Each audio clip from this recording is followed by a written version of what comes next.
Now, I'm joined here on set by Nick Rushworth, who's looking at the world's papers. We're starting with the Israel-Gaza truce, aren't you, Nick? It's begun, obviously, but still fragile. I'm going to start out, Stuart, with the Jerusalem Post, and it has a front-page story about Netanyahu's statement as the truce came into effect, and it's saying that the military operation has ended. The election campaign has begun. I was pretty staggered by that, actually. The comment there in that paper, the Jerusalem Post, is that Netanyahu has walked a difficult tightrope in this conflict. He wants to be seen now in his election campaign as tough but responsible, and definitely not as the dirty Harry of the Middle East, charged with the Middle East's most powerful army. Now, another Israeli paper claiming that Hamas retains the upper hand here.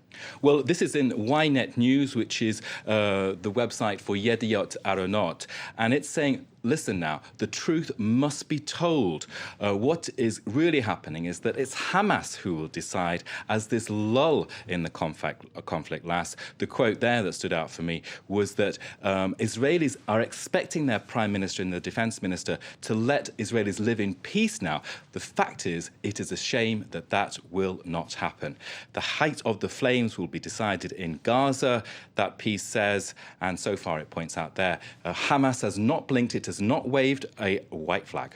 What about the Arab press? Well, I turned to the Arab paper based in London, Al Hayat, and it's got this piece called Israel's Aggression and Egypt's Truce. It's arguing the Muslim Brotherhood government in Cairo is the winner at this point. President Mohamed Morsi's name gained momentum as the source of a solution, and the importance of Israel is all the more, Stuart, because Egypt will be the guarantor of this truce. And that seems to be the verdict in the UK and The Guardian, at least, as well, doesn't it? The same thing. We've got the same title there. In the headline, if we go to it on The Guardian, saying Egypt's president, there you can see it, is the biggest winner. The quote there is that the Islamist leader has juggled sympathy for Hamas with Egypt's strategic interest to produce a breakthrough that enhances his role as a regional player. Now, that in dramatic contrast to the overthrown Hosni Mubarak. OK, well, let's have a change of pace now from Nick. He's pulled out a science piece. This is about yawning in the womb. What on earth is this about? Well, I was in the pages of The Guardian, I saw this as well in that paper. Absolutely amazing. Just look at that photo. It's extraordinary. Now, science makes advances each day, and the latest thing that researchers have come up with, that, in fact, a baby's yawns in the tummy during birth could actually help doctors monitor the normal development of children in the womb. And unborn babies apparently yawn less nearer their birth. So this is actually just a way of monitoring the development of the brain in a way.